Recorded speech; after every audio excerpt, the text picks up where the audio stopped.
तो आज की वीडियो में मैं तुम्हारा एक काम बहुत आसान करने वाला हूं। तुम्हें पता ही होगा कि क्लास 10th में अब एसएससी का पेपर ऐसे होने लगा है कि चारों सेक्शन अलग अलग तरीके से डिवाइड कर दिए हैं, यानी कि हिस्ट्री, जियोग्राफी, सिविक्स और इको। जिसकी वजह से भाई क्या हो गया है ना कि तुम्हारे जो है क्वेश्चन जो है काइंड ऑफ हर चैप्टर से एक ना एक तो आने ही लगा है। लाइक मैं बोलूँ तो एमसीक्यू क्वांटिटी काफ़ी ज़्यादा कम कर दी है as compare to older. Like पहले 20 एमसीक्यू आते थे, अब थोड़े से कम कर दिए हैं। और क्वेश्चन एटलीस्ट हर क्वेश्चन से मोस्टली एक ना एक निकल रहा है, वरना उसकी जगह केस बेस्ड स्टडी आ रही है।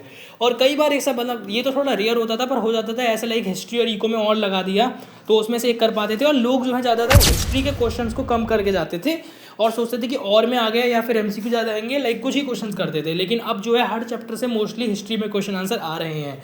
तो इसलिए आज के वीडियो में तुम्हें ऐसे कुछ इंपॉर्टेंट क्वेश्चन देने वाला हूँ जो तुम्हारे पेपर में बोर्ड एग्जाम में 110% आने वाले हैं। ये ऐसे कुछ क्वेश्चन मैं कुछ चैप्टर से देने वाला हूँ, इनको कर लेना।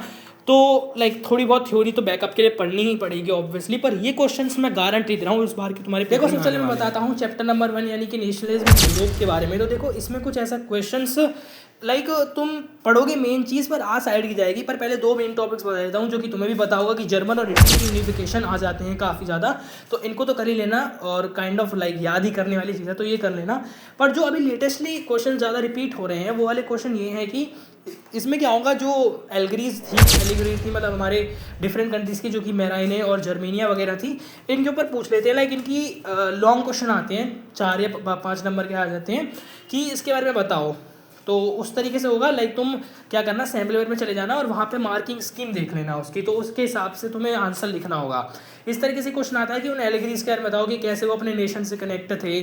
और कई बार ऐसा आता है कि इंडिया के एलिगरी यानी भारत माता से कंपेयर कर दो। Like allegory related question chapter 1 से एक क्वेश्चन और ज़्यादा आ रहा है कि उसमें क्या होता है कि तुम्हें ये प्रूफ करना होता है उस क्वेश्चन में कि कल्चरल वाली जो चीज़ें हैं वो बहुत ज़्यादा इंपॉर्टेंट थी नेशनलिज्म बनाने के लिए यूरोप में। तो इसमें तुम्हें काफ़ी सारे एग्जाम्पल देने होते हैं। फॉर एग्जाम्पल ग्रीक की जो वॉर थी, उसके बाद पोलैंड की जो वॉर थी, और सारे जो फोक वाले राइटर्स थे यानी कि मतलब जो पोएट वगैरह थे, फॉर एग्जाम्पल कारो कुनविंस्की वगैरह और जोहान गॉटफ्राइड, इन सब के लेने होते हैं। इसकी मार्किंग स्कीम चेक कर लेना। चैप्टर 2 से क्या है, सॉल्ट मार्च के रिलेटेड क्वेश्चन आ जाता है कि कैसे उसने पुअर और इसमें एक लास्ट में क्वेश्चन आता है जो कि लास्ट टॉपिक था ना कि सेंस ऑफ कलेक्टिव बिलोंगिंग कैसे बनी थी कल्चरल रिलेटेड इंडिया में, तो वो वाला एक क्वेश्चन। और थोड़े बहुत क्वेश्चन स्क्रीन पे आ रहे होंगे ना, देख लेना। चैप्टर 3 से बात करूँ तो ये वाला जो है बहुत इंपॉर्टेंट है, इन्हीं में से डेफिनेटली तुम्हारे पेपर में आने वाला है। कुछ एक दो क्वेश्चन बता देता हूँ। सिल्क रूट से क्वेश्चन आता है इस वाली लाइन को लेकर, और वो वाला आता है कि पटेटो वाला, जिससे पटेटो हम्बल ब्लाइट जो हुई थी उससे काफ़ी लोग मारे गए थे, फेमाइन जो हुई थी। ये दो क्वेश्चन आते हैं। और एक वो वाला बहुत होता है कि हैंड इन हैंड में जाता है कल्चरल एक्सचेंज और ट्रेड। बात करूँ प्रिंट कल्चर मॉडर्न से, तो स्क्रीन पर क्वेश्चन देख ही पा रहे हो। वैसे इसमें जो है मोस्टली केस बेस्ड स्टडीज़ आती हैं।